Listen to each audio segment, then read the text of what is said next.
สวัสดีครับผมชื่อแทนนะครับเป็นคนต่างจังหวัดเรื่องที่ผมได้ส่งมาให้ช่องเล่าเรื่องผีเล่าในวันนี้เป็นประสบการณ์ที่ผมได้เจอมาเมื่อประมาณปีพ.ศ. 2555ซึ่งผมคิดว่าเป็นเรื่องที่น่ากลัวเหมือนกันยังไงก็ลองฟังกันดูนะครับขอเท้าความก่อนว่าในสมัยนั้นผมทำงานรับจ้างอยู่แถวบ้านชีวิตผมก็ไม่ได้มีอะไรมากหรอกครับหาเช้ากินค่ำไปวันๆเคยคิดจะเข้าไปหางานทำในตัวเมืองเหมือนกันแต่ไอ้เรามันไม่มีความรู้เหมือนเขาเรียนจบก็แค่ม.3 แถมไม่รู้จักที่ทางในเมืองด้วยอีกอย่างผมได้ยินมาว่าคนที่อยู่ในเมืองมันต้องดิ้นรนและแข่งขันสูงผมเลยคิดว่าทำงานอยู่บ้านนี้แหละถึงจะหาได้แค่วันละ 200-300 แต่ก็สบายใจดีครับจนวันหนึ่งเพื่อนเก่าผมโทรมาหาและชักชวนให้ไปทำงานในตัวเมืองงานที่ว่านี้ก็คืออยู่โรงน้ำแข็งมันให้ผมไปทำงานแทนมันซึ่งมันจะออกจากงานในอีกไม่กี่วันข้างหน้านี้มันบอกว่าได้เงินเดือนเป็นหมื่นยังไม่รวม OT รับรองว่าผมจะต้องมีกินมีใช้แบบสบายๆแถมยังมีเงินเหลือส่งกลับบ้านอีกด้วยไอ้เรื่องส่งเงินกลับบ้านน่ะผมไม่ได้คิดหรอกครับผมคิดแต่ว่าเงินหลักหมื่นสำหรับผมมันก็เยอะอยู่เหมือนกันผมคงจะซื้ออะไรที่อยากได้โดยเฉพาะมอเตอร์ไซค์ซึ่งตอนนั้นผมยังไม่มีมอเตอร์ไซค์ใช้เลยครับเห็นเพื่อนๆมันแว้นมอเตอร์ไซค์ไปทั่วหมู่บ้านผมก็นึกอิจฉาอยู่ในใจผมเลยตกลงที่จะไปทำงานนี้ส่วนเรื่องที่พักอาศัยนั้นมันบอกว่าจะจัดการหาให้เองซึ่งผมบอกมันก่อนว่าไม่มีเงินขอห้องเช่าถูกๆหน่อยก็แล้วกันพอถึงวันที่จะไปทำงานผมลาแม่ที่บ้านแล้วออกเดินทางไปกับรถโดยสารประจำทางตั้งแต่เช้าอารมณ์ตอนนั้นมันก็มีซึมๆบ้างที่ต้องออกจากบ้านไปทำงานต่างถิ่นแต่ผมก็บอกกับตัวเองว่าจะตั้งใจทำงานและเก็บเงินซื้อมอเตอร์ไซค์ให้ได้ผมมาถึงตัวเมืองจังหวัดก็บ่ายแล้วครับจากนั้นก็โทรหาเพื่อนผมขอเรียกแทนมันว่าไอ้หนึ่งก็แล้วกันนะครับไอ้หนึ่งขี่บิ๊กไบค์มารับผมที่ขนส่งเลยพอเห็นรถมันแล้วผมก็ทึ่งทำงานโรงน้ำแข็งแต่มีเงินซื้อบิ๊กไบค์ขับด้วยวะแล้วไอ้หนึ่งมันก็พาผมไปทางไหนก็ไม่รู้ที่ผมไม่รู้จักเส้นทางมันวกไปวนมาเดี๋ยวขึ้นสะพานเดี๋ยวลอดสะพานจนในที่สุดมันก็เลี้ยวซ้ายออกจากถนนหลักเข้าไปในซอยหนึ่งตรงไปอีกประมาณไม่ถึง3 กิโลเมตรก็มาถึงห้องแถวเล็กๆแห่งหนึ่งไอ้หนึ่งพาผมเข้าไปข้างในผมก็เห็นว่าที่นั่นเป็นลักษณะห้องแถวมีทั้งหมด8ห้องแล้วต่อหลังคายื่นออกมาอีกเพื่อเป็นที่จอดรถหรือตากผ้าก็ว่ากันไปดูแล้วแต่ละห้องสภาพโทรมมากเลยครับประตูของบางห้องก็มีรอยขีดเขียนด้วยสเปรย์บางห้องก็ติดป้ายเอาไว้ว่าปิดปรับปรุงเศษถุงพลาสติกเกลื่อนกลาดไปหมดจนดูไม่ออกว่าห้องไหนมีคนอยู่ห้องไหนไม่มีคนอยู่นอกจากนี้พื้นที่รอบๆรั้วกำแพงก็มีแต่หญ้าขึ้นรกและมีสารไม้เก่าๆอยู่ใต้ต้นไทรใหญ่ส่วนตรงหน้าประตูรั้วที่ออกจากห้องแถวมามีถังขยะเน่าๆกองกันอยู่ตรงนั้นเห็นแมลงวันบินตอมกันหึ่งโดยรวมแล้วไม่น่าอยู่เลยครับระหว่างที่รอเจ้าของห้องเช่ามานั้นผมเดินสำรวจดูรอบๆแล้วก็เผลอมองผ่านช่องประตูเข้าไปที่ห้องเบอร์1ซึ่งอยู่ใกล้กับทางออกแล้วก็เห็นผู้หญิงคนหนึ่งสวมเสื้อยืดสีดำยืนอยู่หน้าห้องน้ำและมองกลับมาทางผมเหมือนกันผมเลยรีบหลบหน้าแล้วเดินไปทางอื่นแทนไม่นานคุณยายแก่ๆคนหนึ่งได้ขี่มอเตอร์ไซค์เข้ามาภายในบริเวณซึ่งนั่นแหละครับคือเจ้าของห้องเช่าแห่งนี้ยายบอกว่าค่าเช่าห้องเดือนละ 1,000 บาทผมก็ว่าถูกดีเหมือนกันและผมเองก็ไม่ค่อยมีเงินพอดีด้วยหลังจากจ่ายค่าห้องเช่าเรียบร้อยยายก็ยื่นกุญแจให้ซึ่งทีแรกที่รับมาผมก็ต้องเอะใจเพราะมันเป็นกุญแจห้องเบอร์1ที่ผมเห็นว่ามีคนอยู่ไปแล้วผมจึงถามยายไปว่าให้ผิดห้องหรือเปล่าแต่ยายก็บอกว่าห้องเบอร์1นั้นไม่มีใครอยู่และพอเราเปิดประตูห้องนั้นออกก็ไม่มีใครอยู่จริงๆด้วยผ ผมนี่งงไปเลยครับแต่ก็ไม่ได้ทักอะไรออกไปจากนั้นผมก็เข้าไปอยู่ที่ห้องนั้นบอกเลยว่าสภาพของห้องมีแต่ฝุ่นเคลอะและอับชื้นพื้นที่ค่อนข้างแคบมากเลยครับกว้างประมาณ3 วามีเตียง3 ฟุตครึ่งอยู่1 ตัวพร้อมกับหมอนและผ้าห่มเก่าๆของใครก็ไม่รู้พับกองอยู่บนเตียงและจากปลายเตียงถึงหน้าห้องน้ำก็ห่างกันแค่ก้าวเดียวเท่านั้นไม่มีประตูหลังห้องมีแต่หน้าต่างระบายอากาศ1 บานสมกับเป็นห้องที่ค่าเช่าเดือนละ 1,000 บาทจริงๆครับหลังจากเข้าอยู่เรียบร้อยแล้วผมก็ไปทำงานที่โรงน้ำแข็งซึ่งอยู่ห่างจากห้องเช่าไปไม่ถึง1 กิโลเมตรแน่นอนว่าผมเดินไปทำงานนั่นแหละครับซึ่งเวลาทำงานก็คือ8 โมงเช้าถึง6 โมงเย็นถ้ามี OT ก็ลากยาวไปถึงเที่ยงคืนก็มีผมทำงานอยู่ที่นั่นได้สัก 2-3 วันนี่แหละเพื่อนที่ทำงานของผมซึ่งขอเรียกแทนเขาว่าพี่ใหญ่ก็แล้วกันนะครับพี่ใหญ่ถามผมว่าพักอยู่แถวไหนผมก็บอกไปว่าพักอยู่ที่ห้องเช่าชื่อนี้เท่านั้นแหละครับพี่ใหญ่ก็ร้องอุทานขึ้นมาเลยฮะ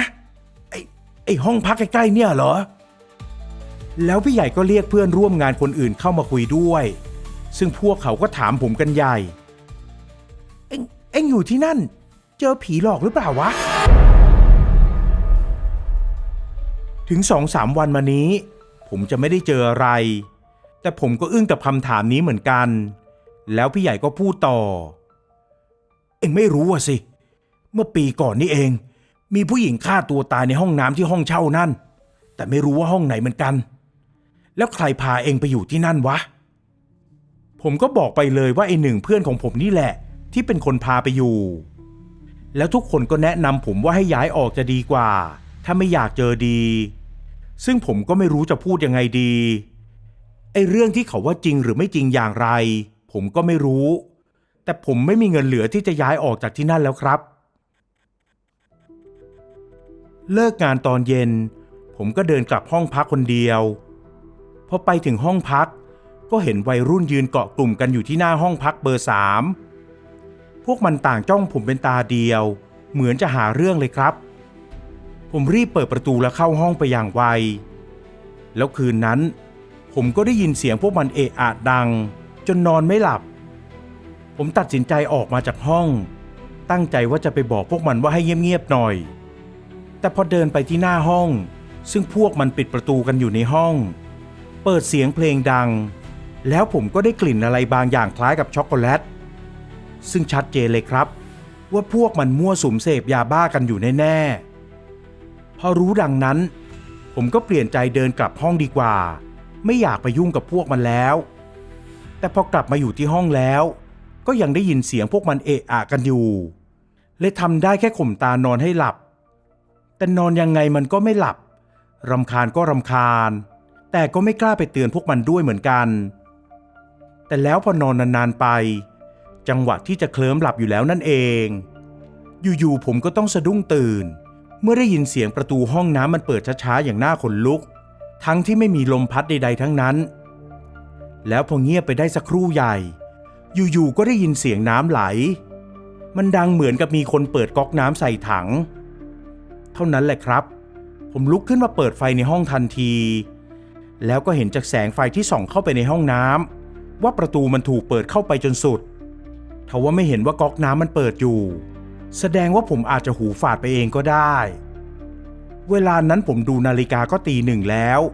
และไม่ได้ยินเสียงไอ้พวกวัยรุ่นนั้นอีกบรรยากาศมันเงียบมากๆเงียบจนน่ากลัวมากเลยครับจากนั้นผมก็นอนต่อโดยเปิดไฟทิ้งไว้แล้วไม่นานเท่าไหร่ผมก็ได้ยินเสียงน้ำไหลในห้องอีกแล้วคราวนี้ผมชักจะใจคอไม่ดีขึ้นมาค่อยๆผงกหัวขึ้นมามองไปที่ประตูห้องน้ำแล้วผมก็ต้องรู้สึกเย็นวาบขึ้นมาตั้งแต่ปลายเท้ายันหนังหัวตัวก็แข็งทื่อจนกระดิกไปไหนไม่ได้เมื่อเห็นว่ามีร่างของผู้หญิงคนหนึ่งที่ผมยาวปิดหน้าเนื้อตัวโชกไปด้วยเลือดกำลังคลานออกมาจากห้องน้ำมือข้างหนึ่งที่ซีดเผือดของเธอเกาะที่ขอบเตียงของผมแล้วร้องโหยหวนอย่างน่าขนลุกผมจำได้ว่าผมตะลึงค้างอยู่อย่างนั้นไปหลายนาทีเลยครับ ก่อนที่จู่ๆจะมีคนมาเคาะประตูห้องผม2-3 ครั้งเท่านั้นแหละผมก็สะดุ้งรู้สึกตัวและร่างของผีผู้หญิงคนนั้นก็หายไปแล้วครับผมลุกขึ้นมานั่งด้วยอาการเหนื่อยหอบหัวใจเต้นแรงเหงื่อแตกไปทั่วทั้งแผ่นหลังวินาทีนั้นผมไม่รู้ว่าฝันไปหรือเห็นผีผู้หญิงนั่นจริงๆกันแน่มันสับสนมากเลยครับซึ่งถ้าจะคิดเข้าข้างตัวเองผมคงจะเก็บเอาเรื่องที่พี่ใหญ่บอกว่ามีผู้หญิงฆ่าตัวตายในห้องน้ำเอามาฝันก็ได้แล้วในตอนนั้นเองก็มีคนเรียกขึ้นที่หน้าประตูห้องน้องหลับหรือยังอะเปิดประตูให้พี่หน่อยผมก็ลุกไปเปิดประตูห้องด้วยความสงสัยว่าใครกันปรากฏว่าเป็นพวกวัยรุ่นที่มั่วสุมกันข้างๆห้องนั่นเองครับพวกมันยืนอยู่หน้าห้องผม3 คนแต่ละคนดูไม่น่าไว้ใจแล้วมีพี่ผู้ชายคนหนึ่งอายุสักประมาณ40ตัวใหญ่หน้าโหดซึ่งน่าจะเป็นหัวหน้าของพวกมันนั่นแหละครับพูดกับผมขึ้นมาน้องเพิ่งย้ายมาอยู่ใหม่เหรอผมก็ตอบไปว่าใช่ครับแล้วนี่ไม่เจออะไรแปลกๆหรือไงห้องนี้ผีดุนะพี่เขาว่าอย่างนั้นผมเองก็ยืนอึ้งไปสักพักไอ้เรื่องผีมันก็เรื่องหนึ่งแต่เรื่องที่มาเคาะห้องดึกๆดื่นๆนี่นะสิเขาต้องการอะไรกันผมคิดในใจอย่างนั้นแล้วพี่เขาก็พูดขึ้นมาอีกนี่น้องพอจะมีสัก500ไหมพี่ยืมหน่อยเดี๋ยวสิ้นเดือนพี่คืนโอ้โหเฮียผมคิดในใจเพิ่งจะรู้จักกันก็ยืมเงินกันซะแล้วและดูจากทรงแล้วคงจะเอาไปซื้อยาบ้าดูดกันแน่ๆเลยและตอนนั้นผมก็ไม่มีพอดีด้วยจึงตอบออกไปอย่างสุภาพที่สุดครับโหพี่ครับผมก็ไม่มีเลยครับเพิ่งมาทำงานได้3 วันเองเฮ้ยมันต้องมีสักหน่อยแหละนะพี่คืนจริงๆไม่ได้โกหกพี่เขาก็ยังไม่ยอมผมก็พยายามบอกไปอย่างสุภาพอีกว่าไม่มีเงินจริงๆเฮ้ยกูขอดีๆมึงไม่ให้ใช่ปะพี่เขาตวาดขึ้นแล้วเขาก็บีบคอผมอย่างแรงจากนั้นก็ผลักเข้ามาในห้องก่อนที่ลูกน้องเขาจะตามเข้ามาด้วยและพวกมัน3 คนก็ซ้อมผมอย่างหนักทั้งเตะทั้งต่อยจนผมไม่มีทางสู้ส่วนไอ้ตัวลูกพี่มันก็ค้นหาเงินในห้องผมแต่แล้วทันใดนั้นเองจู่ๆประตูห้องน้ำมันก็ปิดเองเสียงดังพวกเราทั้งหมดสะดุ้งและหันไปมองทางห้องน้ำเป็นตาเดียวกันจากนั้นก็มีเสียงผู้หญิงกรีดร้องขึ้นในห้องน้ำดังๆจนพวกผมต้องเอามืออุดหูกันเลยครับแล้วอึดใจเดียวเสียงนั่นก็เงียบไปเองวินาทีนั้นแต่ละคนมีสีหน้าตกตะลึงกันหมดก่อนที่ไอ้พี่คนนั้นมันจะถามผมไอ้น้องแฟนเองอยู่ในห้องน้ำเหรอวะผมเงียบไปไม่ได้ตอบอะไรสักคำแล้วมันก็หันพูดไปทางห้องน้ำเฮ้ยใครอยู่ในห้องน้ำวะออกมาเลยขาดคำประตูห้องน้ำมันก็เปิดออกเหมือนคนไม่พอใจเท่านั้นแหละครับเราทุกคนก็เห็นร่างของผู้หญิงที่ตัวโชกไปด้วยเลือดยืนอยู่ในห้องน้ำผมนี่ถึงกับตาค้างไปเลยส่วนไอ้พวกวัยรุ่นที่ซ้อมผมก็พากันวิ่งตะลีตะเหลือกออกไปจากห้องผมทันทีก่อนที่ผีผู้หญิงคนนั้นจะหายไปด้วยคืนนั้นผมได้แต่นอนร้องไห้อยู่บนเตียงคนเดียวเรื่องผีนั้นไม่เท่าไหร่แต่เรื่องคนนี้สิครับผมว่ามันเป็นอะไรที่โหดร้ายสำหรับผมมากๆจากที่อยู่บ้านทำงานสบายๆไม่เคยมีใครมาหาเรื่องแต่กลับต้องมาเจอกับอะไรแบบนี้ดีแค่ไหนแล้วที่ไอ้พวกขี้ยามันไม่แทงผมตายในคืนนั้นผมบอกเลยว่าผีน่ะไม่น่ากลัวเท่าไหร่หรอกครับแต่คนนี้สิน่ากลัวกว่าผีอีกเช้าวันต่อมาผมก็เก็บของออกจากห้องพัก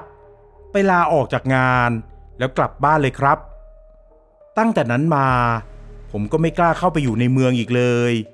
ค่อยๆทำงานสร้างตัวอยู่ที่บ้านนอกจนในที่สุดก็เก็บเงินเปิดร้านขายวัสดุก่อสร้างเล็กๆได้และใช้ชีวิตอยู่ที่บ้านมาจนถึงทุกวันนี้ครับ